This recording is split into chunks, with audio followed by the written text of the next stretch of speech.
Very much. Over to you, Dr. Ananda. We all know you very well, and you've been kind with us with many topics. So, all up to you. Please start enlightening us.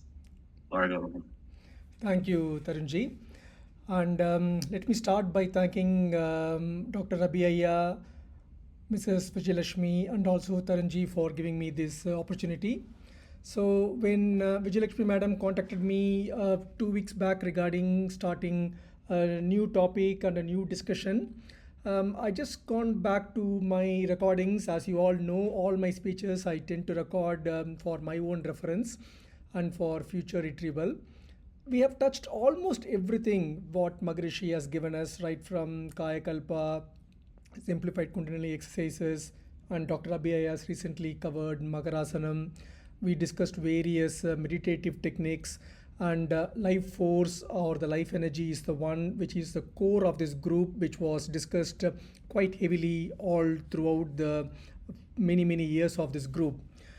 I find one topic which is Aindil Alavumurai, which is very unique to Maharishi, and it was taken, I will say, to certain extent, taken for granted. Like, yes, Aindil Alavumurai, 5 things, we have to be bit cautious in using it, and they should be within a limit, something like that.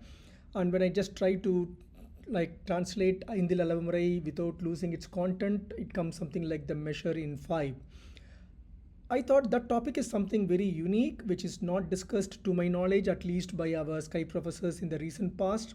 And even in the international and national meetings happened in Alia, this was not given a kind of a specific topic to discuss. And as you all may already aware of, I'm a very passionate science person, and being a doctor, being a super specialist dealing with kidney problems, I don't want to accept anything just because anyone says so, including Maharishi, with all the respect. Fortunately, Maharishi ticks all the boxes from the scientific point of view. Of course, there will be some small deviations which we all need to agree and try to understand it in the correct manner.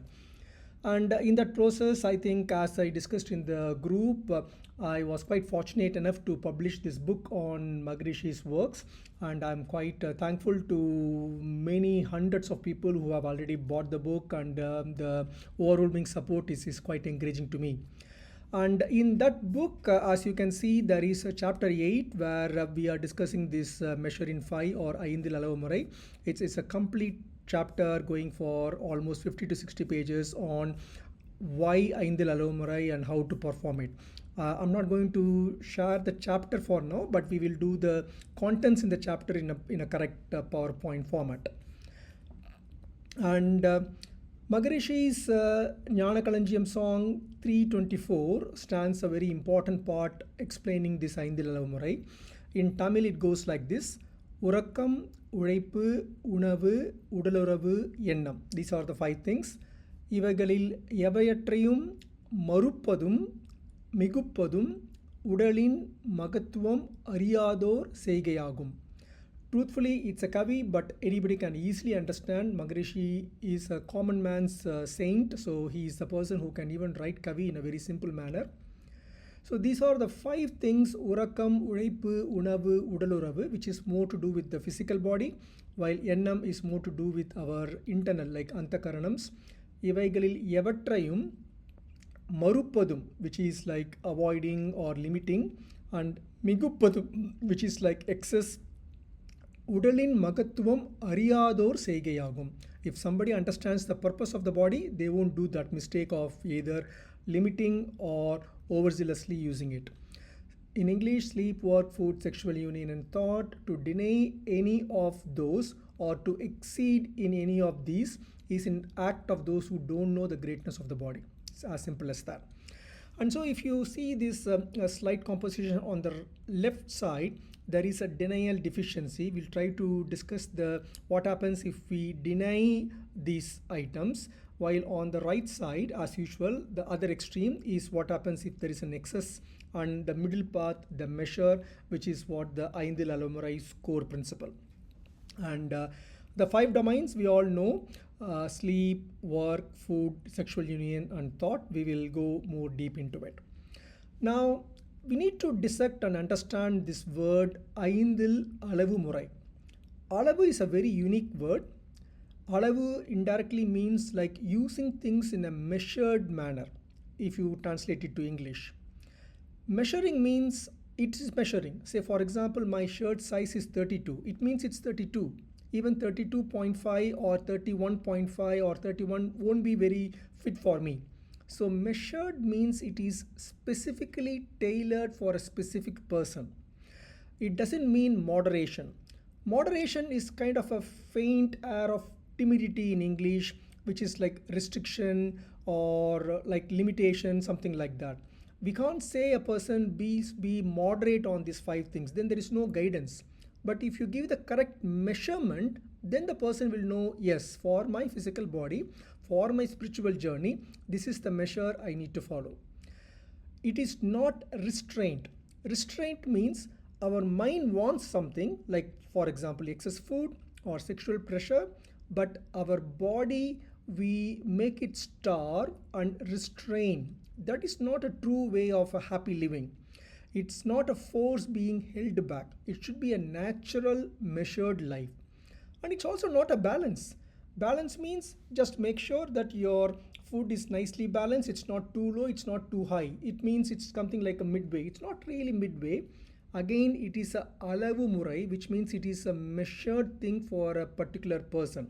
That's why this Aindil alavu murai, it appears like, take it for granted, a simple two sentence or two word Tamil word, but it's got such an important bearing in the meaning. And so, as I said, on the left side is the denial, which is like we want, but we are able to restrain it, we are able to avoid it. That's not the correct way. Deficiency, where something is needed but it is deficient. And then on the other extreme is like excess. All three are bad. All three has got a volume to address. The fourth one, which is also the wrong one, is the muranpad, which is incongruity, which means like for example somebody may be eating the food in the correct volume, correct composition, correct calories, correct vitamins, macronutrients, micronutrients, but in a wrong way. Say even Maharishi said the same thing, eating out of hours, sleeping straight after the meal, and exertion when depleted, and irregular timing of food. That is the muranpad, that is the incongruity. So those four are the wrong things which has to be avoided. And how this measure is identified? Based upon a single person's past experience. Say for example, in the past maybe a person went to a marriage and had some very nice food, so he just feasted on the food, but he had some stomach upset on the next day. So those kind of past experience will tailor this Aindil alavu murai. And present circumstances, what is happening, what is your age, are you bringing your activities proportionate to your age? That is the present circumstances. And the future consequences, how to stay young and healthy for longer for your healthy spiritual journey. So that also bears into your Aindil alavu murai principles. And why Maharishi has selected these five? And as per the full core keyword of our WhatsApp group, which is the life force, Maharishi mentions it in Tamil as Uyiratral. To him, this Uyiratral is like a great treasury. It's like a Oru Perum Nidhi. And how a person spends the treasury depends upon that individual's capacity, and that's where this Aindil alavu murai comes into place. The sense organs themselves deteriorate, life force quality and the pressure also falls. That's why when Maharishi explains this life force in the form of like a quantity and kind of a pressure, I tend to connect it with our Kayakalpa. Indirectly, by using Kayakalpa, we are using a kind of a pump to excessively or kind of build up the pressure and also improve our life force quantity and quality. And we can easily compare it with our Valluvar's Tirukural on Suvai Oli Uru Osai Natramendu Aindin Vagai Therivan Katte Ulagu. The world is in keeping the one who discerns the kind of the five, which are taste, sight, touch, sound, and smell. See how easily put. If somebody is able to win these five sensations, they actually win the world, because those are the five sensations which tie us down. Say for example, we have some office works to do, or there may be something like a timed place to finish the job. But a good movie will divert us. The sight of seeing the movie divert us, making everything delay. And we may be actually fighting with the diabetes, and somebody's taste buds can defeat them and make them to have a very uncomfortable and a not so healthy life. So somebody is able to win these five sensations, they indirectly win the world. And I also need to bring Tirukural from Tiruvalluvar, Miginum Kurayinum Noiseyum. In the Tirukural, he is mentioning mainly the three things, Vada, Pitta, and Kaba. But indirectly, they are all like product of these five Aindil Alavumurai, which leads to three types of gunas, which can result in three types of, or numerous type of diseases out of it. So what Maharishi thinks pleasure is, if you think this slide, it almost resonates with Advaita. The experience of reducing a naturally arising discomfort is a feeling of pleasure. This is Maharishi's words. Hunger arises, eating relieves it, the relief is the pleasure. If you take Advaita, the life is bliss. Everything is Brahma. Everything is happiness. A problem comes, we feel bad. It's because of something happening. But when the problem leaves, even that neutral state is a bliss state. That is as per the Advaita. And where this corollary of removal of the pain is the happiness or bliss gains its teeth is pursuing pleasure past a point where the gap has closed is not merely wasteful, it is also self-defeating, because there is no gap left to close. What continues is just expenditure without relief. What it means, say for example, there are two limits for enjoying a movie or enjoying a song. There is a lowermost limit where if you enjoy to that limit, you will be having a very minimal pleasure. And there is a higher limit where maybe like movies in the frequency of once in a month is the one which gives you the best possible pleasure.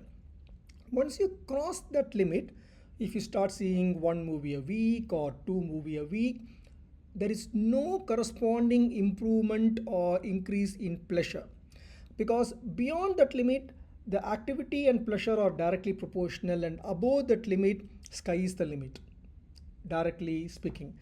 And there is no point in having that excess of pleasure where your happiness is not going to proportionately improve or increase. That point is known as hedonic set point. And once somebody reaches that hedonic set point of either overindulgence in the taste or like sight or hearing or sexual pleasure, once you reach that, the problem is the baseline also falls apart. So the baseline also falls apart and there is no upper limit. That's where we lose the happiness. That's where you're able to see there are so many people who have no problems economically, millionaires and billionaires, but getting into a kind of a low in their heart, not able to maintain a healthy body, getting into chronic diseases, etc., without a very pleasurable life. So in this presentation, we are going to have this kind of both arms of the curve. On the left side, we have the denial or deficiency curve. On the right side, we have the excess curve. The center one is the Aindil Alavumurai moderation, the measured path. And we'll see how it plays out on all those five things. Hormesis, the organism is actually built to be loaded. So it's always nice to have a little bit of stressor in the body. So even if you do a kind of Makarasana or Dasai Nar Muttu Pairchi or a kind of simplified Kundalini exercises, you are creating a kind of a small stress to the body, which is not bad, and absence of the stress is simply not good. And this stress, if happens intermittently, it not only builds a strong body during the stress episode, it also builds the body between the episode to face the stress next time. As I used to say, our body, our mind are like our pets, whether cat or dog. It's up to you how you train them. If you train your body to do some resistive exercise, do some dumbbells, biceps curls, etc., and get some healthy body, the body will think that, okay, this guy is going to do something like this, so let me channel some energy and proteins to the biceps to make it strong. and indirectly you'll be having strong shoulders and strong knee joint and hip joint, etc., by the proper exercise schedules. And so the whole thing of stress within a limit intermittently is the key word for the healthy body. So homeostasis is the one where the body is trying to keep everything at the correct level, correct hemoglobin, correct vitamin D or any values you can say. While allostosis is the one, the stability is happened due to neuroendocrine, autonomic, immune or metabolic mediators. And when the allostosis is not maintained correctly in balance, then we get into allostotic load, where there is a cumulative wear from chronic overdeployment. And when there is allostotic overload, that will result in poor sleep, overthinking, drinking, smoking, those kind of lifestyle. That's what leads to the disease. So what this Aindhililavurai means it's a shape where there is a resource, there is set of draws upon it, there is a cost if you overdraw it, if there is a joint body and mind expression, that's the main reason for everything. It's not something to do with a kind of actual non-metaphysical things like how we learn in our modern science and modern medicine. So the questions are, is there any optimum? Is there any way we can measure this Aindhililavurai within certain parameters? Is the deficiency arm is real? Is the excess arm is real? This is very nicely addressed in the book also, and it's came out very well. So I'm just going to quote my book in few of my slides. Now let's dive into the 5 things in detail. Let's take for example food, the first one. Regarding the food, Gnanakalanjiyam song 6323 says, உணவே உடலாக வந்துள்ளது ஆகையினால் உணவை உண்டுதான் உயிர் வாழ வேண்டும். உணவில் அளவுமுறை மாறிட மீறிட. How nicely Maharishi puts, you see. உணவாக உடல் மாறியும் போகுமன்றோ. This is very well known for somebody who wants to build some muscle and make some healthy body. They may be going on some very nice gym sessions with some resistive exercises, lifting weights, etc., with nice food. And suddenly, if there is a patch where they are not giving enough proteins to the body and not maintaining proper food regimen, the body will take the protein from their own muscle and all the hard work will go in vain. So these kind of modern principles of health, etc., Maharishi has simply put in this Tamil Kavi, which is quite easy to understand. Unavaga udal mariyum pogumandro. If you are not maintaining the correct intake, your body itself will become a food for yourself. And so it's quite clear that for food, Maharishi's principles are 1 hour of clear hunger before eating, eat only after the previous meal is digested, simple, sattvic, largely plant-based food, which is Maharishi's proponent of it, a concrete daily plan indexed to the climate rather than to the clock. So if it's something like a very cold season and it's raining outside, you may not need that amount of food. While it's a sunny season where you are walking out, you are exerting yourself, you may need a lot of food for those months. And awareness at the point of eating, it's like a practice and not interval between the practices. During the food, it's like a complete attention, not diverting to the mobile phone or to the cinema, etc. And now, as usual, I'm going to throw in lots and lots of studies. I think if I'm correct, the number of studies I used in this presentation is something around 53 or 55. So this is a study which was published in Lancet in 2016, where if you follow my arrow, you can clearly see hazard ratio means, which is the basic one, which is 1, which means there is no hazard. If you take 1 as no hazard, the basal metabolic rate should be between 20 to 25. When your body mass index goes below 20, you can see that the hazard ratio increases, and above 25, obviously it increases. We all know that being obese is not good for health. So this is a global BMI mortality collaboration study which has got 239 prospective studies combined together, like meta-analysis, total of 10.6 million participants, and of which 3.95 never smoked, they are disease free, and they are surviving for 5 years. This study particularly removed the children less than 5 years. So it's like almost the exact normal population, not diseased population. So even in the normal population, the body mass index of 20 to 25 is the midpoint. Miginum, Kurayinum, Noiseyum. If the body mass index is less than 20 or more than 25, that's where the hazard ratio increases. And the deficiency arm is not gentle. We always think like, okay, if the excess arm will be very bad because being obese is bad, but the deficiency arm is also not gentle, and the optimum is already nicely tested in various publications like Clary, phase 2 study, etc. It quite clearly says that the mortality ratio is 5.86 in anorexia nervosa, which is the people with kind of psychiatric or psychological less food intake group, and there is a lot of deaths due to suicide, and 36 studies have proven them.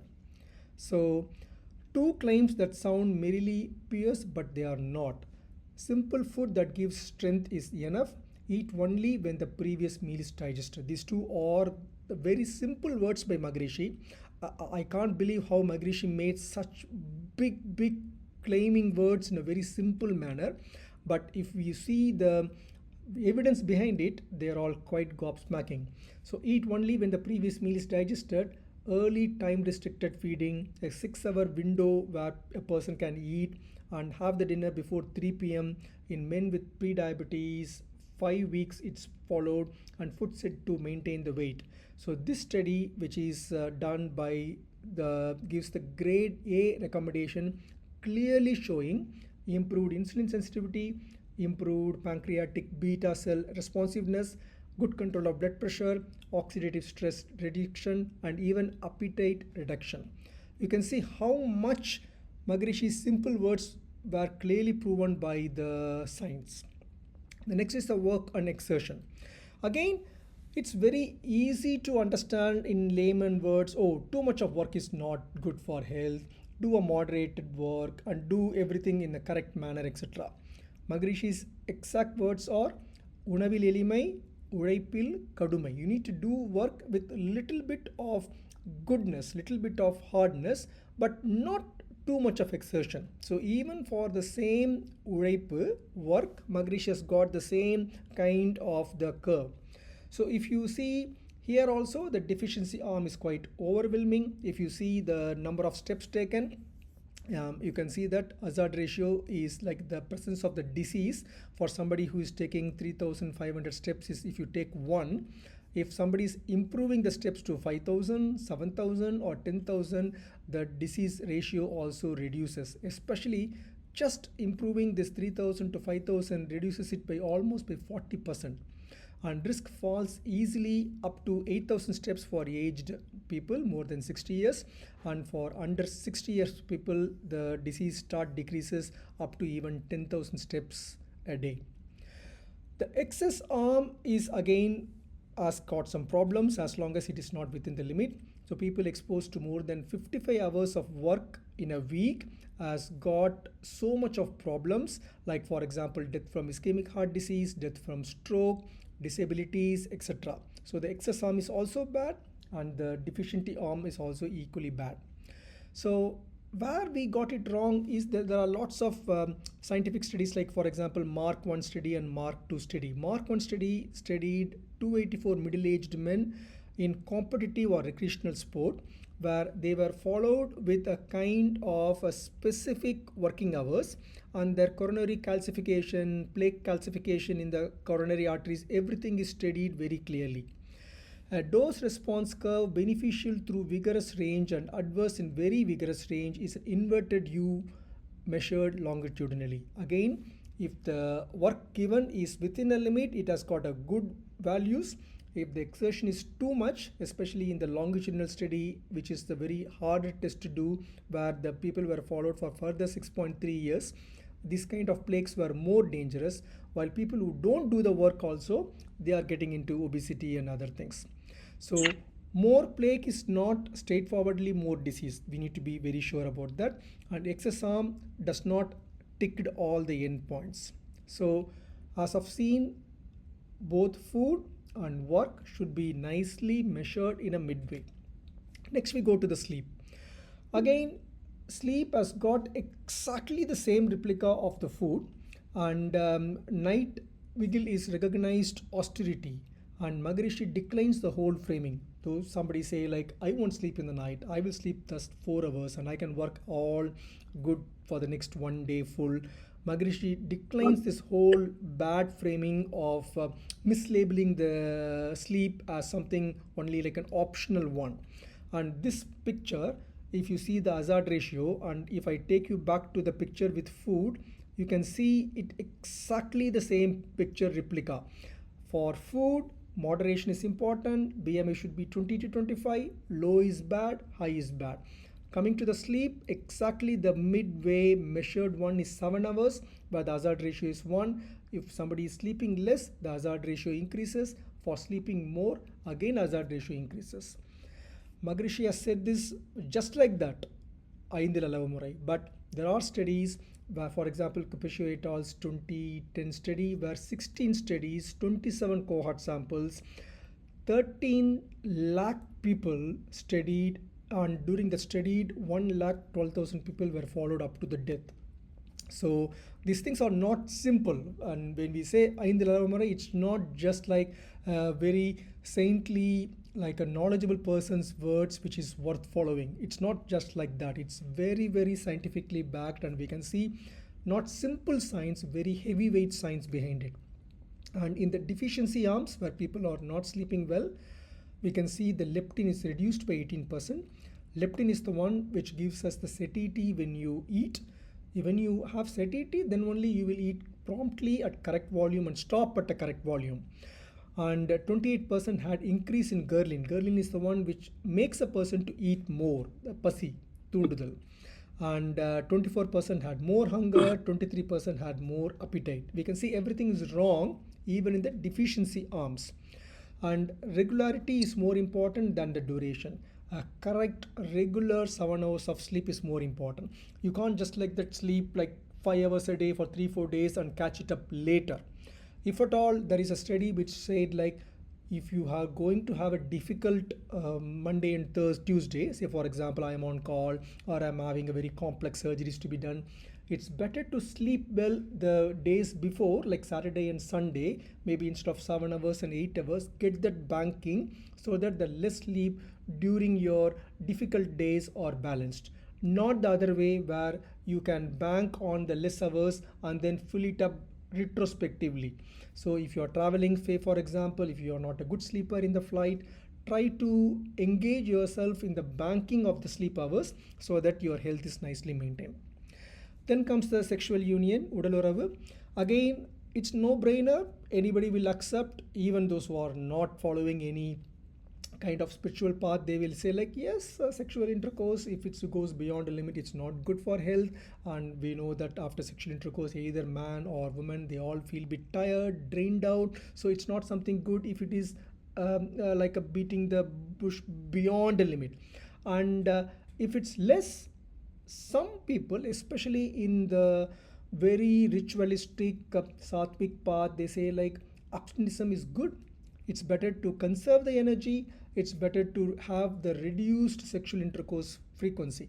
But as I said again, Maharishi is the common man's saint, and he is the one who thought conservation and transmutation.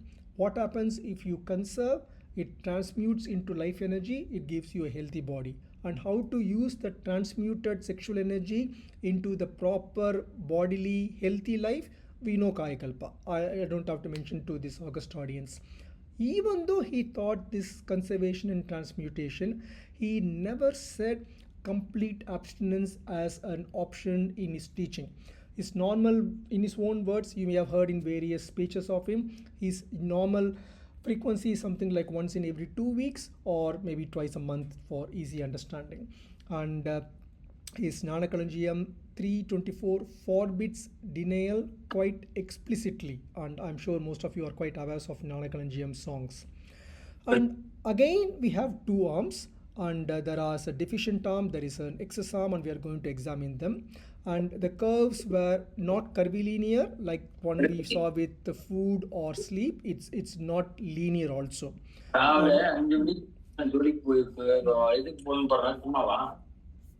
சும்மா கிடக்கு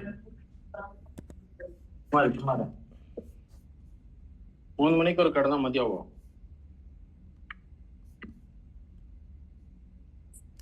Can everyone please mute your microphone? I'm not able to mute because I'm not host for the meeting. Thank you. Okay, so both arms has got a hard endpoint, and it's also now clinically recognized. That's more important. And ICD is nothing but the International Classification of Diseases. The recent update is the version 11 released in January 2022. It has a separate name for the excess arm, which is known as compulsive sexual behavior disorder. Not something taken to be lightly. There are people who are really suffering from that. And so there are various studies which have shown that the frequency, if it is done at the correct way, it also quite protective with the mental health and also protective with various other cancers, like for example prostate cancer. We have to grade these kind of scientific papers in grade ABCD and grade M. Grade ABCD stands for A is like a robust study, like what we have seen, thousands and thousands of patients, systematic analysis, meta-analysis, etc. Grade B is the one like a single study where it's like a randomized and properly done. Grade C is the one which is like a small cohort study, like 10 people studied over 3 months, 5 months, etc. Grade D is something like a case report where only one patient is studied and followed up and the results were published. Grade M is the metaphysical part of it, where it looks to be good, but it is metaphysical. It's not able to prove scientifically. And then we'll complete the fifth one with thought, which is the NM. And as I told, all the 4 till now where belongs to the physical body, well, the last one is the thought. And again in thought, somebody may easily misunderstand, like excess of thought, yes, it's bad, no doubt in it. But less thought is good. That's what I'm wishing for, because I'm meditating to reduce my thoughts. And again, suppression is refused by Maharishi. Okay, you should not suppress the thought, it should happen naturally. That's why இச்சை என்னும் தீ எழுந்து எரியும் பொழுது இயங்குமுடல் கருவியினால் அறிவை கொண்டு அச்சமற்ற அனுபவித்தே அணைகளாக்கும் அதை தணிக்க வேறு வழி இல்லை. If something happens, we can't restrain or suppress it. We need to use the body to finish the work and learn from it and improve from it. That's what Maharishi's word says. And one of the important thing I need to bring here is our body relaxation, which is one of the very important teaching of Maharishi, where if you just go to sleep, your mind will just dream. It produces lot of thoughts of thoughts. You have no control over it. While if you do a kind of a systematic body relaxation, udal talarthal in Tamil, you are able to do it in a very cognitive and very awakened manner, so you can control the number of thoughts. And of course there is nothing like control, as I said. It's like the thoughts will slowly dwindle and reduce to a much lower level. And all Maharishi's Dava practices, meditation practices also leads to the same thing of reducing the mind frequency in a natural manner without restraining it or suppressing it. And we can easily say that the excess harm, where there are plenty of thoughts, it results in various problems. Again, I'm quoting it in the form of like hazard ratio. Heart rate variability increased 15%, heart rate increased by 28%. I mean, heart rate variability is good, but heart rate variability, if it's not properly done, that's where the problem comes. Cortisol increase, systolic blood pressure increase, and diastolic blood pressure increase. Denial harm, where the thoughts were less, it is equally bad. It causes rebound effects, greater occurrence and accessibility of the target thoughts after suppression. So the suppression should not happen. It should happen naturally. Our lifestyle itself be like a let it go and less thinking personality. So the prescribed remedy is tested by many publications, and it's given grade A recommendation. It's quite clear that ruminative thinking, repeated thinking is bad, and we have got all this cognitive therapy etc supporting that. And we have finished the 5, and now what happens if all the 5 were in the correct amount, not excess, not low, but it's incongruity, it's muranpad. Say for example, if somebody is eating correct volume, eating correct calories, but food has got over processed food and too much of oil and not very good. Okay, so that's where the right amount and wrong configuration is also a bad thing. And Maharishi has explained in his Aindil Alavumurai talk, it's available in the YouTube quite clearly in this. It's not only the duration of sleep is important, it is important to have that regularity, and the quality of the sleep is also equally important. Somebody may be sleeping, as I said, 7 hours, but it is interrupted by getting up 2 times to visit the toilet, and maybe some noises, and it's a kind of a very unhealthy sleep is not good. And again, meal timing, everybody may be able to make it correctly, but the quantity and quality of food may not be the correct one. So that's how it's very important. And this 5 can be considered as one system. It's not really 5, because the sleep has direct relation to food. We know that if somebody had a very wrong type of sleep the next day, because of the anxiousness, because of the excess of cortisol, they may end up taking a lot of food. Sleep has direct effect in the thought. If you're not sleeping well, next day your thoughts may not be in a lucid, clear manner. And thought has direct relation to sleep. If somebody has got hyper rumination possibilities or kind of a disease, the sleep may not be good. So all these things works as a single phenomenon. And what we understand from this whole thing is, it is a systematic form of a good living. Try to have a kind of measured way rather than a denial, suppression or excess, and just make sure that we are following it to our specific body. We need to apprise ourselves on what we are doing. How many times have you just thought and sat and thought like, okay, what food types I had for the past 1 week, what time I went to bed, and how deep I slept? Of course, now with the help of the Apple Watch and all the gadgets, you may be able to measure the sleep much more accurately. But whether we are really reflecting on what is happening, it on appraising on our thoughts and activities etc. And the claims clearly says that, you can see this nice table accessing the grade A recommendation, that food has got a direct effect on a person's healthy life. BMI less than 20 also increases the mortality. BMI more than 25 definitely increases mortality, which is a no-brainer.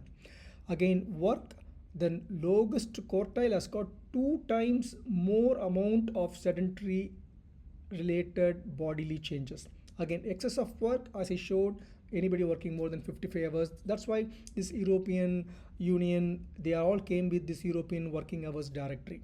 Similarly, this is just a slide which summarizes whatever we have discussed today. Sleep, the correct cutoff is 7 hours. Again, union and thoughts should be nicely regulated and measured, and make sure that there is no incongruity, and timing should be good, and all these 5 work as a single system. Okay, our Maharishi's Aindil Alavumurai is completely supported as a general form with grade A recommendation in many studies. Food on both arms have clearly proven grade A. Work has got grade A and grade B kind of recommendations. Sleep also has got grade A and grade B publications, and thought has got grade A and grade B publications. The only thing where the Western literature or the scientific literature struggles is this life force. How Maharishi has very clearly explained that this Aindil Alavumurai will result in a very good quantity, good quality life force, which will result in a disease-free life, long, good life. That part is unfortunately not well studied. Of course, the ownership lies on us, and we should be able to publish these kind of life force related to the Aindil Alavumurai in a proper publishable format. And in that effort only, I'm trying to do this presentation with as much of scientific background as possible, but I can't find a very strong like a systematic analysis or meta-analysis paper, either grade A, B or C or D, supporting this life force concept. So as of now it stays as grade M, which is like a metaphysical one. And dose response is the very important one, and Tamil verses of Maharishi has clearly tracked the dose response of these 5 items.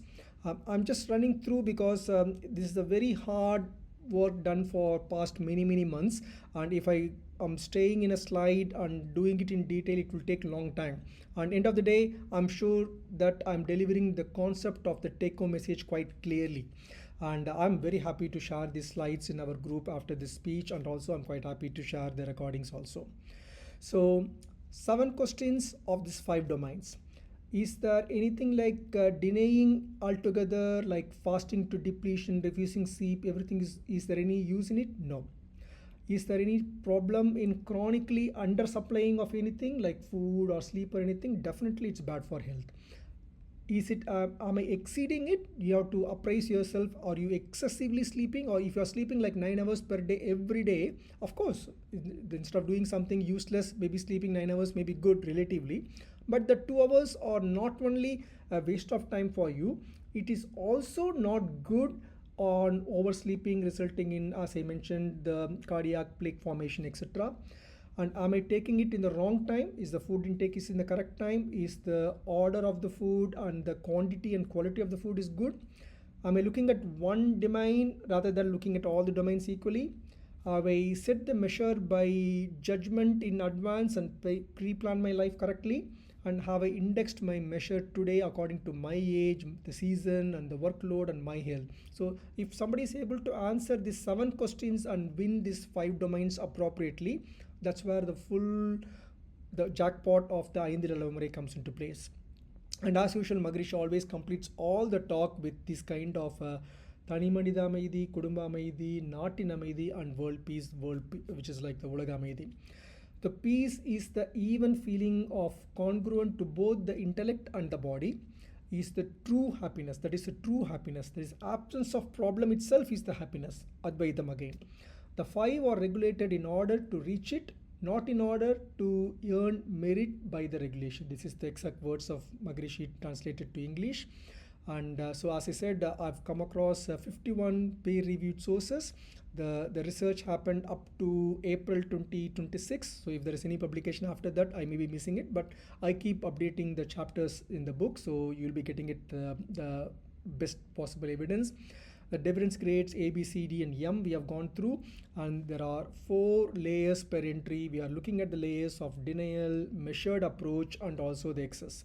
So I've tried to make this Aindil Alavumurai or Maharishi's limits entirely in a different manner. Not only scientific, like somebody can quote 3-4 papers, like purely scientific, but clearly highlighting areas where the metaphysics only is available for us. But this will give at least the audience where I deal with in England, the Western audience, and also the next generation people to think Maharishi is a scientific person, and ownership is on us to take this in scientific way to the next generation. வாழ்க வளமுடன்.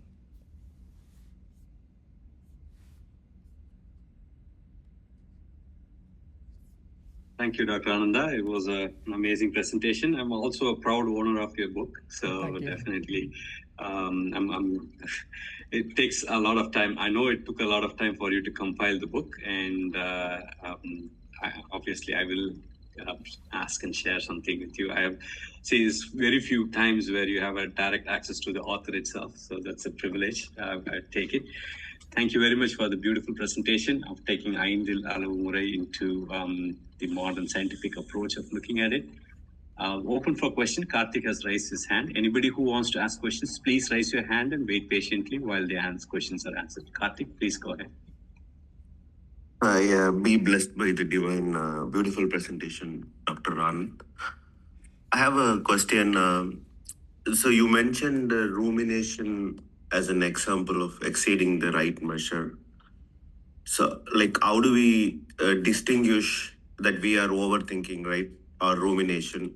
Is there a practical way to Correct. So Yeah. oftentimes I think not overthink, and then sometimes based on the work or intensity of the work you are doing, we may get into overthinking, or I'm not sure, but how do we know that we are overthinking? Correct. Yeah, very pertinent question, no doubt in it. So, in my experience, how I find is, I mean, I can easily appraise myself like my travel with Maharishi principles for the past 24 years, and how I started, how I faced a challenge when I was, say, for example, in 10th standard or 12th standard, where if something happens, if my bike got punctured on the way to the school, how I handled it, how uncomfortable I felt. While now, as a consultant in a well established clinical practice, say for example, if a patient had some unfortunately a bad outcome of a surgery, how I am handling it. So, for example, if I am with my family, if that thought comes, like for example, okay, last week I did this surgery for a very complex stone in the kidney. Somehow I was not able to clear the last 20% of the stone. Oh, I felt a bit very low because of this. Do I have to change the technique? Is there anything I may have done better? When the thought comes, I need to see what's happening around me. If I am with my family, my wife, or my daughter, then I am able to reflect it and make a measure to say that okay, this is not something I need to think now. I tend to walk to my hospital every day, 30 minutes in the morning, 30 minutes in the evening. Wonderful period for audiobooks and self appraisal. So I purposefully give instruction to my mind, why can't I think this tomorrow when I'm walking to the hospital from my home? Believe me, exactly when I put my shoes and step outside, that thought will come to me. Because as I said, our body and mind are just like your pet, whether it's puppy or a cat or whatever your pet, pigeon, birds, anything. You can literally control it to its last dot. And I was quite amazed yesterday evening when my wife said, let's see a movie or something like that. This thought came regarding this patient's outcome, and I instructed that let's don't think about it, let's spend time with the family, let's discuss it or think about it, appraise it next day when we are walking. It comes. That creates also a kind of a small distance, a gap between you and your mind and your body. That's the beauty of this spiritual path, and that will really help you with your meditation also. How many times in the meditation our mind goes wandering, and I mean, initially I used to feel like why my mind wanders. Now I feel, oh, the mind going wander, as if like it's somebody's mind. So that gives you a very good control, and all the ups and downs, any pain and pleasure, you are able to approach it quite equanimous. And the second thing is like a boxed way. There is no point in thinking about it like days and days and days. Okay, it happened. Let me spend the next 30 minutes of my walk from home to house and get the best outcome so that I will give a better quality for my next patient. And once I reach hospital, you should give an instruction. I've already thought about this. There is no point in thinking this further. From the next time onwards, maybe I will do a kind of a special CT scan and that will improve the outcome. I'm sorry for bringing my practice oriented example, but like this, Karthik, you can easily tailor it to your own office related questions or something like that. And you should be able to give instruction to the brain, stop thinking now, think at this time. It will work. It works like a magic. You may feel like, oh, the thought is now happening. If I forget it, if I don't respect it, I may completely lose the slot for appraisal. It's not like that. If you clearly say, I will appraise it next day when I'm walking, the thought will automatically come. It's the same thing like if you go to bed clearly saying after 7 hours, morning 5:30, I'm going to wake up, no need for alarm, you will automatically wake up. The body and mind are completely our slaves and we can easily mold them. Thank you, Doctor. So the consistency is also the key, and we also have to be always, as you said, aware of our thoughts and uh, instruct ourselves, like uh, you know, talk. I mean, to console our mind that this is what understand and accepting what is the current situation and Correct. trying to be aware and seek peace. Yeah. Thank you. Yeah, just be aware of what's happening in your body and the mind, and slowly you will start understanding that there is a body and mind, and you just it got like a instrument. Like I have a car, I have a laptop, I have a mobile phone. Like that, this body and mind are there to render my duties in this world. And so anything happens, you will not be troubled by the pain. At the same time, you won't be really jumping with the overzealous joy also. The life will be in a very equanimous manner, and this will further improve the cardiac health, everything. Because end of the day, if somebody is just ruminating on and on and on, the inside heart doesn't know what's happening outside. The heart will think, okay, maybe this owner of this body is in a very big trouble, and he may be surrounded by all this lion, tiger, everything, etc. Because that's how we live for major part of the human history, and that creates a kind of a tension in the heart to make sure that we are going to face a lion head on, which we are never going to do. End of the day, a complaint in a paper is we are taking it like a head on fight against a lion. End of the day, use the AI, put your own thoughts, think from the patient's shoes, handle it in a very economous manner, use AI tools to draft a nice answer, accept the wrongdoing, reflect in the future practice. That's what the patient wants. Anybody who is complaining, they don't want to complain to trouble you. They want you to understand that they are troubled, they are having pain. And if you are able to express to the complaint in a very clear words that yes, you are correct, I should have done this way, I understand that, I apologize for that, I will reflect in my life. That's what they want. That will really give them a solace and give you a So the solace. self-affirmation really helps, right? We have to do. Yeah. We have to do that. Yeah. Self-affirmation helps. I will give the first mark to meditation. Maharishi's meditation techniques for the mind health. Second to Kayakalpa for the body health. Of course, some resistive exercises and simplified Kundalini exercises, everything. Healthy body, healthy mind, great tools, happy life. Great. Welcome. Thank you. Welcome. Thank you, Karthik, for your question, and Dr. Ananda, again, patiently answering the questions. We'll move to next. Manisha, you raised your hand. Can you ask your question? Yes, Valga Valamudan, Dr. Anand, and everyone. Thank you again for a very comprehensive presentation.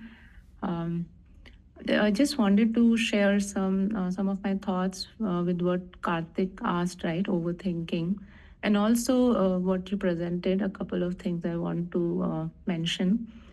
First, about the overthinking, I feel until our emotions are processed, because overthinking is an activity which happen when there is something unresolved, where we have not come to a closure to something which have happened in our life. We need to process that as well. And Maharishi has his introspection methods to analyze those. Probably even deeper a person can go to understand why one behaves or one thinks the way they think. Like, most of that we know goes to their childhood traumas, or how one is raised, or how the initial environment affected the child. So I believe that just being aware of the thoughts, of course, helps. As you mentioned that, if you have to go to watch a movie, you can do a sankalpa that I will think about what happened in the surgery later, but this is the time where I have to be with my family. This is important. That requires a lot of awareness, which we develop through our meditation practices, where we are a witness to the thoughts. But we need to process the emotions, and I feel we will not be able to go deeper into meditation because these are suppressed emotions. They will come up whenever our conscious mind stops chattering. The moment we sit, these suppressed emotions from subconscious will emerge, and we will not know what to do about it. This is point one. Second is, you mentioned about the sleep part, that 7 hours is what. But when people who meditate longer hours or who've been regularly meditating, I feel their sleep reduces, and probably it is the quality of sleep which is important for the well-being of the body. I would like to know your inputs about it, because I'm being a mother also. Our sleeps are really really bad, but we try to make up with what our body recovers in meditation and exercise. So if your inputs on that. And third is, I believe interpersonal relationships play a very important role in the health of an individual, especially in today's time when we have all the facilities, we have every comfort, but we do not have time to be, engage with each other. As you mentioned, you have time for family also, children also. So a reflection on the activities and how we are with other people, because ultimately we cannot live in isolation. We have to live with people, nature, and everyone. Not only people but nature also. So somewhere we need to include these elements as well. I feel that we need to add elements to all what Maharishi has told to further enrich it to the current time. This is what is my understanding, Dr. Ananda. Thank you so much for this presentation and making us reflect. Your thoughts, please. Thank you. Yes, absolutely. I agree, Manisha. Especially the point 1 and point 3 are reflections, and I entirely agree with you. That's why, as I said, this Eastern European working hours directory of 55 hours per week has come into place, where the people are given enough time for like nature walks, spending time with family, friends, etc.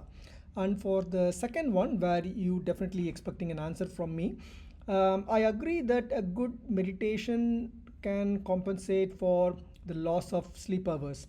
But how I will take is, see how fresh you are after the next day of sleeping less than 7 hours. Even if there is a iota of tiredness by midday or in the 3 o'clock, 2 o'clock, if there is a tiredness where you just want to doze off for 10-15 minutes, if those things happens, that means your jivakantam or life force is not fully charged by the 7 hours. How I will approach it is, try to attain the 7 hours of healthy quality sleep. Children can sleep bit longer, so let them sleep like half an hour before us and let them wake up like half an hour or 1 hour after us, and so that we have the 7 hours in between that.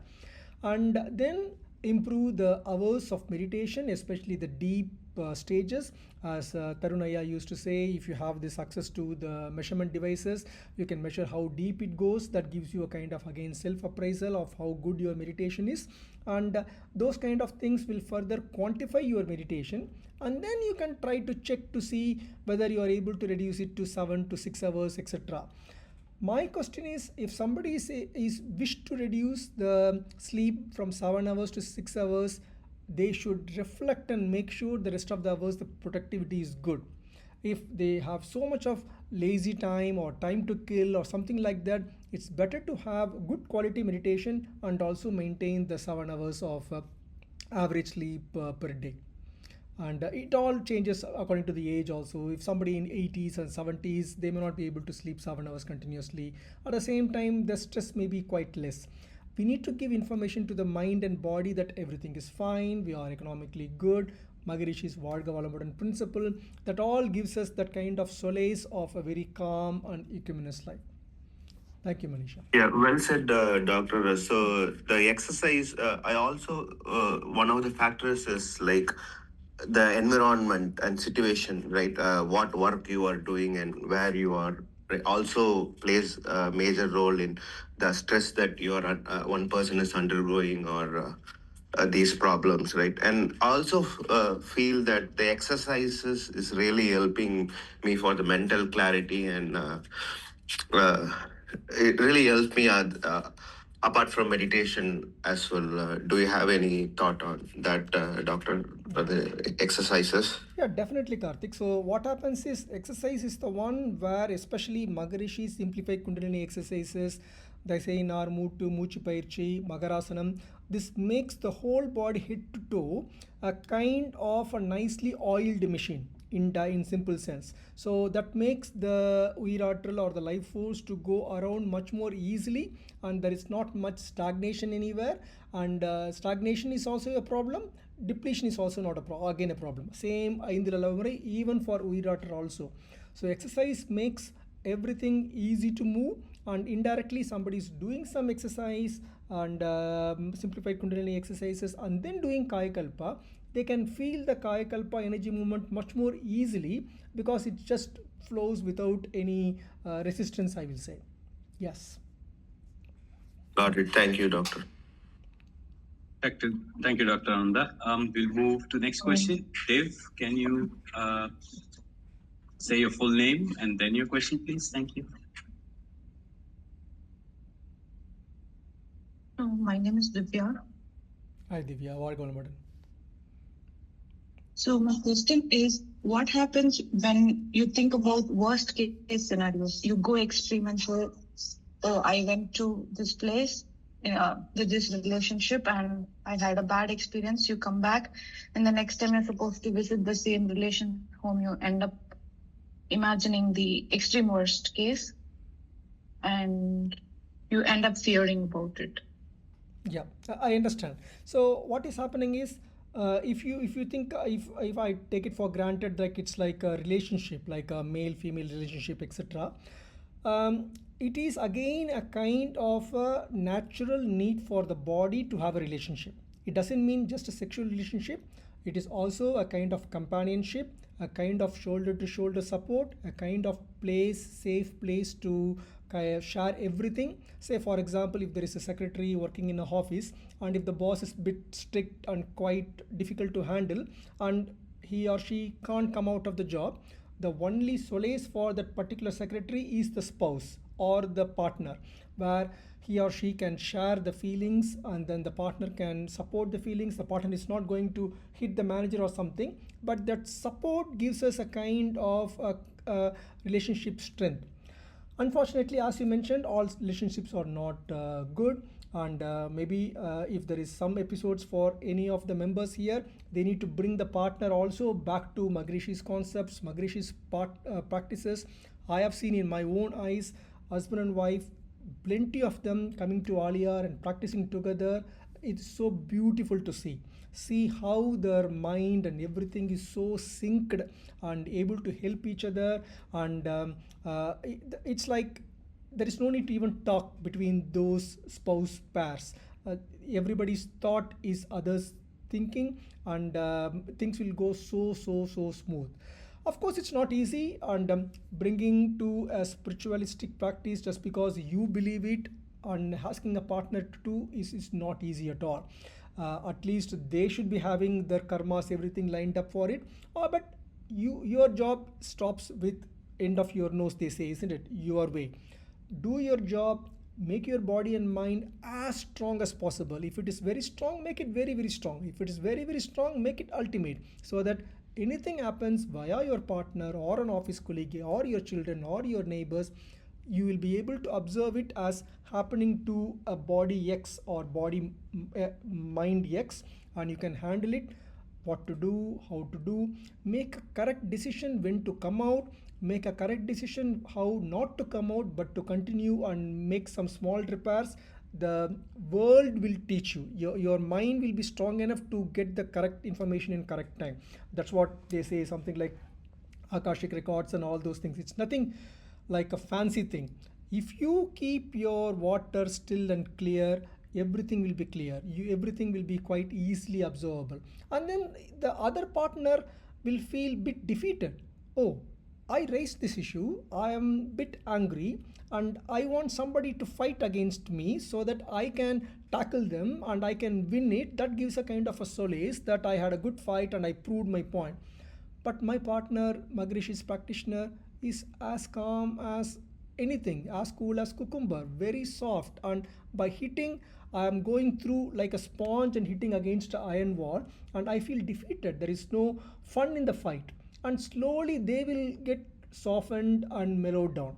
And if both of your karmas are nicely aligned and everything goes to be for a long-term relationship, things will be in place. But I will never say like, please be always on the positive side, never think negative, be very cautious, get all the resources support, nothing wrong in going for a psychologist support, etc., and make yourself strong. And if you have to come out, you need to come out, and that coming out also, Maharishi will make it very peaceful. That's the beauty of Maharishi.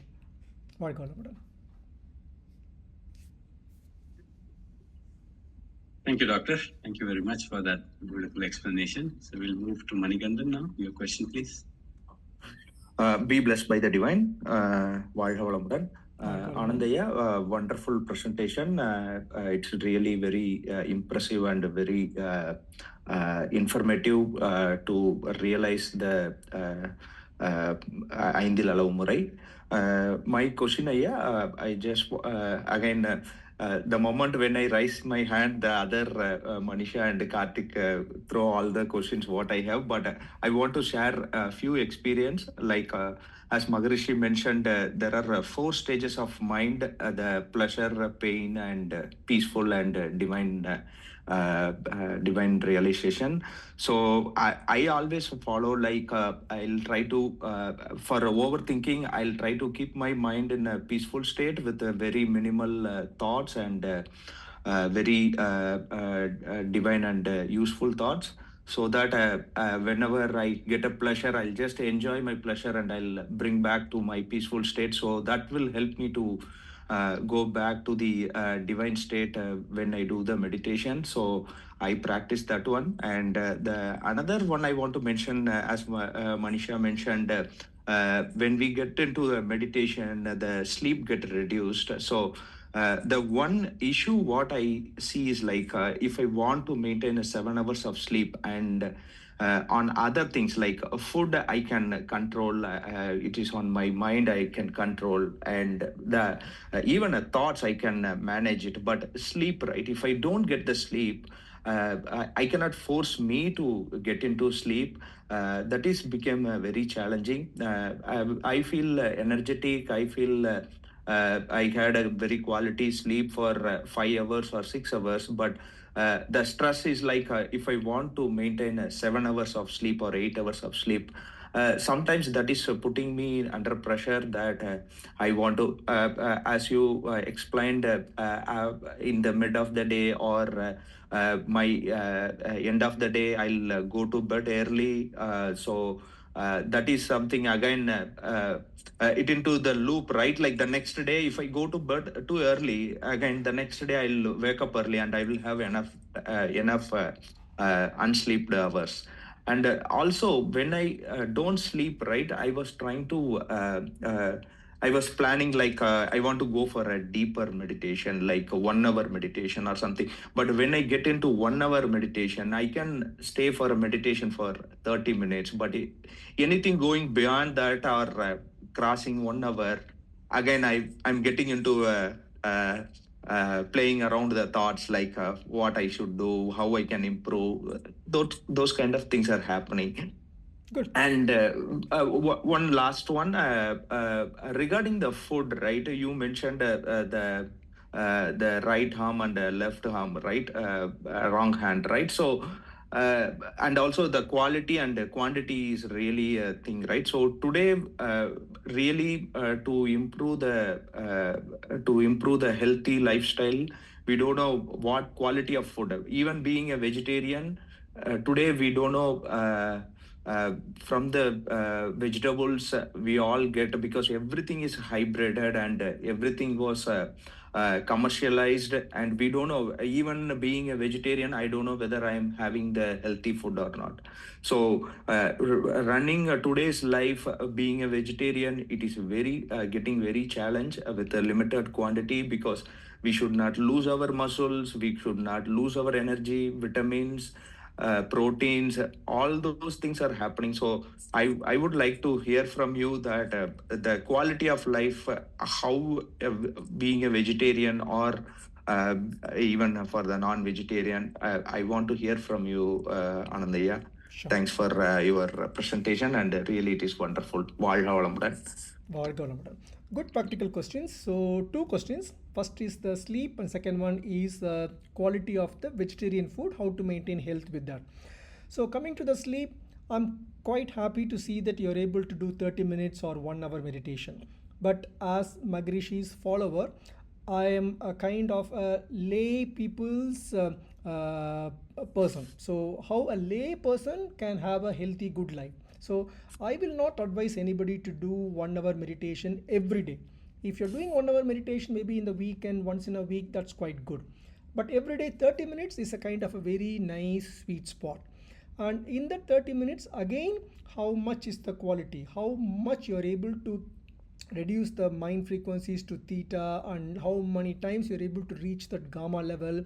Maybe the Muse device, as Tarunji usually explained in the previous sessions, is a very good handy one for you, because end of the day we need quantification, and that's how we can even log it and try to improve it day by day and year by year. So 30 minutes of meditation, 1 hour meditation, make it like once in a month or twice a month, and make yourself sleep hygiene. That will be very helpful for the quality of sleep. Say for example, if you have to work on a computer, laptop, movie in a TV or a phone or something like that, try to restrict everything till the sunset around 6:30 or something around that. Once the sunset 6 o'clock, try to have only non-white lights in the room or in the whole house, and try to slowly, now everything is phone app, so you can easily dim it gradually, like 6 o'clock, 7 o'clock, 8 o'clock, so that your mind gets slowly used to the non-white light. Why I'm telling non-white is, white has got in RGB B, which is the blue. What happens is, in the daytime, when you're seeing outside, now I'm sitting in my office, I can see outside a clear blue sky. When you're exposing your eyes to as much of blue color, the eyes or the brain will think that it's a daytime, and so your melatonin from pituitary gland will from the pineal gland will try to stop the secretion and make you awake.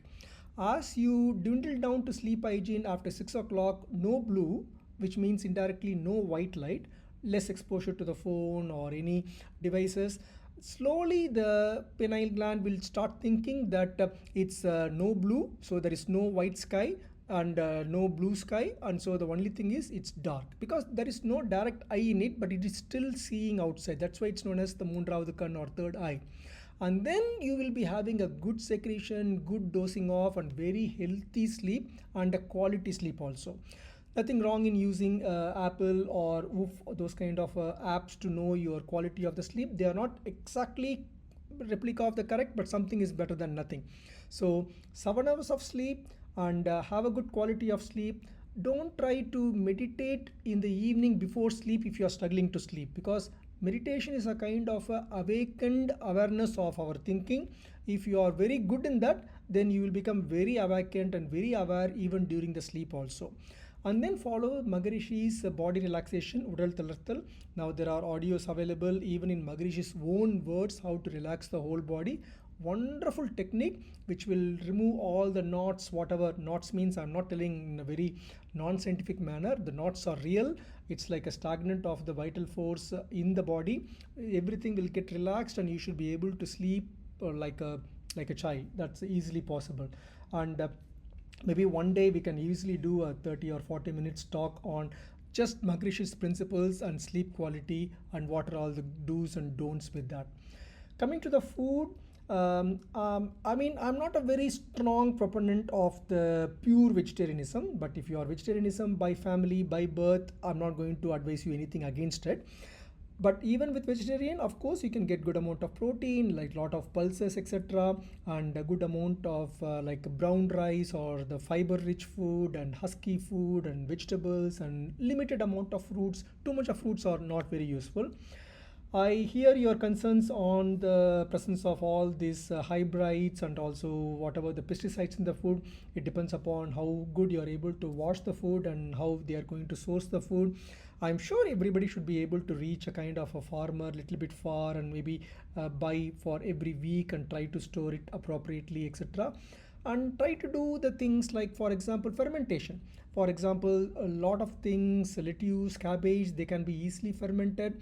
And if your vegetarian life agrees with the milk and yogurt, try to use those kind of paneer and all those vegetarian things, which is quite makes your food fully competent and fully comprehensive and complete.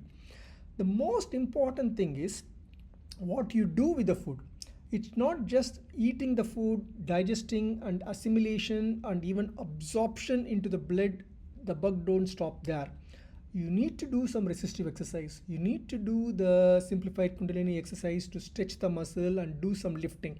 That's where, as I said, example, if you do a dumbbell and do a kind of a bicep curl, or even do the Kaya Kalpa positioning and tightening of the muscles, when you use the muscle, that muscle will produce or need more protein, and there will be more absorption from the blood, and the more absorption from the blood gives a kind of all the protein mechanism. Okay, next time when the person eats the protein, the absorption quotient will be good, and you'll be using the best amount of the protein available from your food. So there should be a good way to utilize it, the end organ utilization, then only the absorption will go good. Otherwise, if we are not having a good, strong, healthy joints and the muscles, whatever protein you take, the body will think it's a waste of time digesting it. What is the point in digesting the protein and then absorbing into the blood, and it's just going to be filtered back into the urine? You are just ending up producing some costly urine.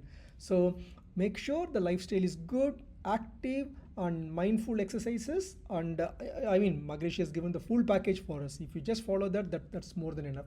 So in short, sleep 7 hours, try to maintain with sleep hygiene, which starts evening from the dusk onwards. And then regarding the food, make sure the end organs are strong so that your absorption will be good, and source from a local farmer. I can't vouch for organic food depending upon the place where you are, etc. But if you are in India, you're definitely blessed. Yeah. Back to Dr. Ananda. Ananda, please ask your question. Dr. Ananda, very nice presentation. I have two queries. One is there any negative effect for doing the meditation more than half an hour? No, not really. I can answer the question before you ask the next one. What I mentioned by saying like maintaining half an hour is a kind of a sweet spot. If you maintain half an hour, you will be a very nice human being, calm person, good for your profession, good for your family, good for the community, good for your friends. Everything will be ticked up. Once a person pushes above half an hour per day, then number one, you will slowly get detached from your family, and in a very respectful manner, detached from your friends. It happened to me. I had a very realistic real life experience of it, because I tend to do 10 days Vipassana meditation. I've done it plenty of times, like 4-5 times, 10 days, where it starts on a day, and the next day, that's a 0 day. Next day is the day 1. 10 days, no eye-to-eye contact, no speech, only meditation, eat, sleep. Meditation, eat, sleep, repeat. It creates a very nice feeling. As a human being, you will be good, but Maharishi always a strong proponent of producing individual peace, family peace, and country peace, and leading to world peace. If a person is too much into it, it really gives individual peace. Your life will be bliss and ticked off, but your contribution to the family, your interest in the family, your interest in the partner, and if the child or your friend comes with a challenge, your ability to engage it with empathy, those things will come down. And it is suitable for somebody who has finished all the day-to-day activities, children got married and maybe with the grandchildren, and so you may be able to indulge in it. For a person who is working full-time, as we discussed, 55 hours a week, I think half an hour is a kind of a sweet spot to have a successful Maharishi's style of life. Beyond that, it's not disadvantageous, but sometimes you may end up that the community won't accept you, and you may feel very isolated, and partners may suffer. And it is important for me to talk for the person, for the family, for the community. One more. So we can understand like this. Maharishi recommends for minimum of an hour, and the time of meditation will vary depending upon their lifestyle. If the lifestyle permits for them to have more hours without any disturbance to society or family, he can have it. And minimum is 20 minutes of half an hour. We can conclude like that. Yes, I don't think Maharishi has given any specific timing, because in my view, all Maharishi's meditations which we are practicing online, like Turyatita meditation or Panjabhuta Navagraha Davam, I feel it's very rushed upon, and I enjoy the meditation, but I won't really get into a very deep state, and I always do the meditation on my own, and or I have a like a recorded one with good space between the various chakras or various planets, so that I can have a deep meditation. I can't remember if Maharishi has quoted anything 20 or 30 minutes. It's my experience that a 30 minutes a day is a kind of a sweet spot. Okay, then another query is, in the Indian lifestyle, in the office timing, someone is working very hard. So there will be a break of 2 hours, 1 o'clock to 3 p.m., 2 hours. At that time, what is wrong in taking a nap? Because morning 4 hours they are working very hard. Continuously 8 hours working very hard will be difficult, or studies may show that in between break will boost up, the body will be relaxed and the energy will be raised up, and the next 4 hours can be can have a better performance instead of continuous 8 hours. So whether any medically, biologically, any any disadvantage in taking a nap in the midday? Yes, there are good amount of medical evidence to support this. First of all, I'm quite surprised which occupation can give like a 2-hour gap, unless if it's like your own entrepreneurship, your own shop or something like that. I will say having 1 hour of break is a good thing, so that in that 1 hour, maybe 20 minutes we can have food, another 20 minutes you can sit, because you can't lie down after your food, and sit and relax and hear some podcast or music, something like that. If somebody really want to have like a horizontally flat lying and sleeping, the sweet spot is again 20 minutes. It's quite clearly proven. You can have an alarm, make your room dark, and have a 20 minutes. It's known as power nap, well proven, hundreds and hundreds of studies. 20 minutes sleep will rewire the brain, and next second half of the day you will be worked with full efficiency and much more clarity, no doubt in it. But if somebody sleeps more than 20 minutes, then you may know about the REM sleep and stage 1, 2, 3 sleeps, etc. What happens is the full cycle of the sleep finishes and it starts again, and that's where the efficiency becomes plateau. I won't say the efficiency will decrease, the efficiency becomes plateauing, and then you won't be getting any extra advantage for it. So 1 hour break, if you have 8 hours of hard work, something like that, in that 1 hour, 20 minutes food, 20 minutes relaxation with music or podcast, something, and maybe a small walk in the park, and 20 minutes of power nap in a dark room, horizontally lying down and getting up. That's more than refreshing, and that gives you the enough tiredness from the second half of your work, so that you can sleep better. If more than 20 minutes, like 1 hour sleep made, then the same day in the night you won't be getting sleep at 10 o'clock, 11 o'clock. That pushes the starting of the sleep to 12 o'clock and making you to sleep till 6 o'clock, 7 o'clock, missing the next day's important exercise and davam. The 20 minutes, thank you, doctor. Sorry, Leela, for interrupting. Thank you. This answer is okay for me.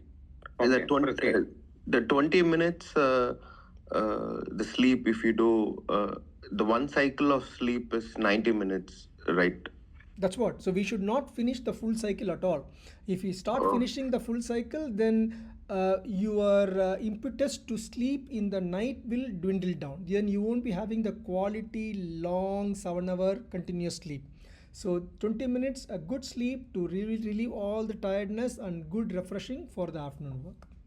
So 20 minutes, what would you go into a REM sleep or non-REM sleep? It depends upon the particular day's work. Some days you may go quite nice deep sleep. Some days just in the 20 minutes you'll be getting a couple of dreams, which is the REM stage, and it all depends upon the individual day. But it won't complete in 90 days, right? 90 minutes, right, to complete the full REM and non-sleep. That's what, you should not finish full cycle in the afternoon nap. The 20 minutes, if you sometimes it will be like a good sleep, 20 minutes, 1 second, no dream, no thinking, you'll be getting up. Sometimes after lying down, within 5 minutes you may get a dream. It's a REM stage. It all depends upon how the body works at the time. Whatever happens, 20 minutes is good. But in my work, being in the hospital, I don't have that luxury of it. Sometimes I get some good break where I just hear some podcast or walk in the park in the hospital, just roam around the garden here in the next to the hospital, etc. But if it get given the choice, medically proven, you can even search like power nap. It's 20 minutes, which is very ideal. About 20 minutes, the advantage plateaus, and the problem is same night you will not be getting deep sleep. Got it. We'll have one last question. Thank you. Divya, can you please be very brief in the interest of time? Thank you. Yes.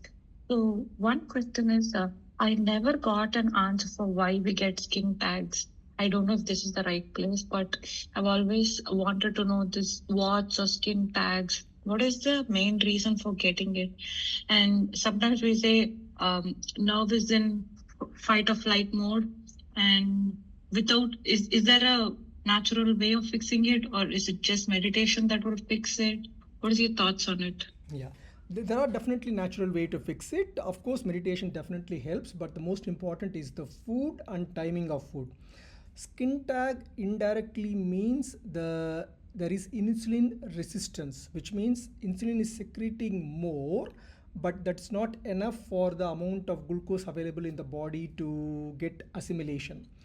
The best method is intermittent fasting and timed food intake, as much of food intake in the form of proteins and good quality fat, and reducing the carbohydrate. I can repeat that because this is the main crux. There is nothing more than I can explain it maybe for even an hour. Intermittent fasting, timed food intake, good amount of protein and good amount of fat with least amount of carbohydrate, not even thinking about the ultra processed or processed food. If somebody is able to follow this with, of course, good sleep, yoga, meditation and all, skin tag will disappear. It will take 4 to 6 months minimum based upon how long it is there. Anything excess, it is because miginum, kurayinum, noseyum. So unfortunately that particular person is in that miginum stage. To make that disappear, timed food intake. The best time to take the food is something like 11 o'clock to 4 o'clock. If possible, maybe 12 o'clock to 4 o'clock or 5 o'clock. Start your first food. Water is fine. You can drink water 24/7. Even in the morning, you can get up and drink a liter of water. The first food should be at 12 o'clock and finish off at 4 o'clock. You can eat anything you want, any amount of protein, no calorie restriction. Literally no calorie restriction. But food intake should be only between 12 o'clock to 4 o'clock, one time a day, Monday to Sunday. No food other than that. After 4 o'clock, absolute zipping. Water, water, water. If you are fainting, you need to do something, you are not able to do, black coffee or black tea is okay. And no lemon juice, no tinge of milk, nothing. If somebody is able to follow this with high protein and good quality fat, either vegetarian or non-vegetarian, less carbohydrate, no processed food, definitely skin tag will disappear. And also body weight, everything will be fine. Cholesterol, glucose, HbA1c, everything will fall in place. It's a type of insulin resistance. How many meals in between 12 to 4? Any number, that's not a problem. Between 12 to 4, you can do anything. It's up to you. That's what. These kind of things are very difficult to follow. So when you're doing something very difficult, the reward should be good. So number one, don't time what you are doing between 12 to 4. You can eat, even sit at 12 o'clock and eat till 4 o'clock. Doesn't matter. Don't get up from your dinner table. Just eat, eat, eat, eat, eat. Number one. Number two, have extraordinarily high quality food. Strawberries, avocado. Spend a lot because you're going to eat only 12 to 4. You are not going to waste your money in 3 times of food. The quality of the food could be extremely high. Have good quality proteins, vegetarian, non-vegetarian, you will be spoiled for choice. So have very, very high quality protein, cook, prepare everything well ahead, meal prep. 12 o'clock, don't start cooking. Eating should be from 12 o'clock and end 4 o'clock with a nice filter coffee. Enjoy the life. Give all the happiness to the body. The body should feel like, oh my God, I am in the bliss. And that will give you that happiness. And then 4 o'clock onwards, the time starts till next day 12 o'clock, no food, only water. You will become absolutely like a Margandeyan, I will say. Namaskar, Tarun. Namaskar, Ashwinji. Can I ask a question? Yeah, just go ahead, please. Yeah, thank you. I'm sorry, I remembered at the last minute. I had asked this question to Dr. Ananda in one of my private communication with him. And if he can answer, I know it's a little bit not related to the talk today, but if he can, that'll be helpful to me. Sure, yeah. So my question to him was, can you shed the light on the impact of Kayakalpa practice on perineum muscles from a urologist point of view? Does improper way of practicing Kayakalpa have negative effects on perineum muscles? Since improperly performing Kegel exercises may have negative effects on perineum muscles, how does it reflect on or replace Kegel exercises? Yeah. That's my question. Yeah. Thank you. Thank you, Ashwinji. Definitely Kayakalpa strengthens the male or female pelvic floor. There is no doubt in it.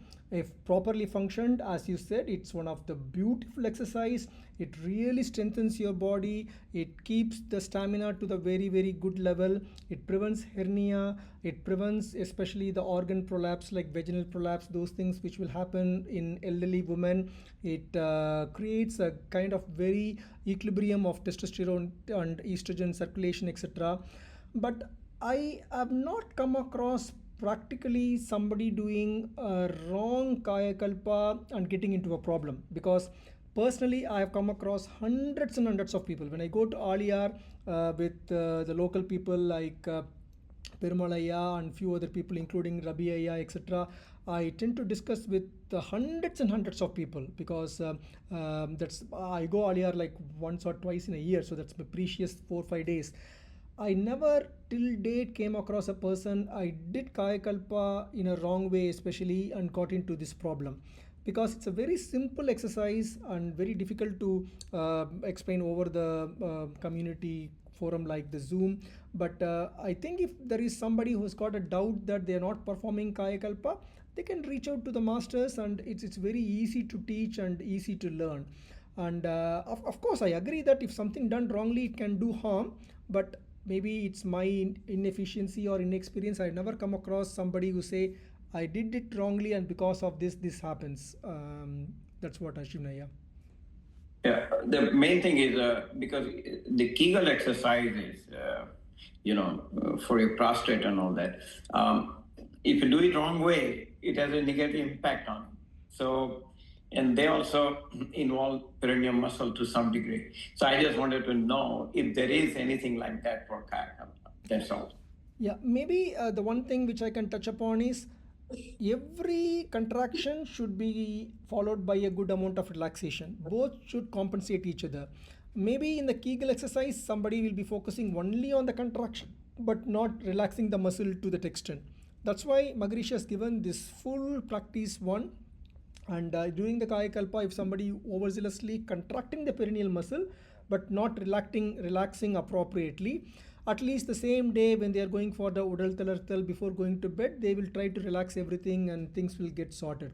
So that's why Maharishi's every step is highly like complementary to each other. And but again, if somebody is contracting a lot, focusing it on it, but not relaxing the pelvic floor exercise, pelvic floor muscles, either in Kegel's exercise or in Kayakalpa, that's an improper way. Definitely improper way will result in a kind of unnecessary stagnation and unnecessary problems. Yeah. Thank you. Thank you, everyone. Thank you very much for the presentation, Dr. Ananda. As usual, nice presentation, and then patiently answering all our questions. Another wonderful session to remember. Soon, Lakshmi Amma will publish this also. So thank you again, and let's conclude today, unless you wanted to have any closing notes. Nothing specific, and I thoroughly enjoyed this session, and as you can see, I just speak naturally. I don't think and speak, and I know there's a lot of hard work behind between you and Vijayalakshmi Amma in making this session to go continuously. Unfortunately, Saturday is my cancer clinic day, so that's why I was not able to join most of the sessions. But I will try to join as much as possible. And by chance, if the audience are happy for some other day, like same time but on a Friday, I would love to do lots of other sessions, like even we can take the same one at a time, like sleep for 1 hour discussion, food for 1 hour discussion, etc. Because there's so many things to explore in Maharishi's works. Yep. Thank you very much, Dr. Ananda. We will definitely consider that, and we'll see how the session is going to be. Maybe not this time, maybe later on in your time, depending on because of the time zones in place. We'll definitely think through that. Thank you very much again for your presentation. Let's end the session with the world blessings. May the world be blessed with plenty of rain, the farmers work to produce an abundance of grain.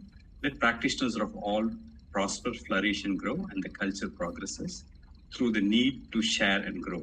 Let the rulers be beyond feelings of anger or fear, illiteracy, poverty, and all evils made to disappear. Let the true lamp of knowledge burn steady and bright. Our sense of duty guide us along the path always right. Varga Vayagam, Varga Vayagam, Varga Olamudat. May peace be with you, around you. May the whole world enjoy peace. Peace, peace, and peace. Thank you all. Varga Olamudat. Varga Olamudat. வாழ்க வளமுடன் வாழ்க வளமுடன்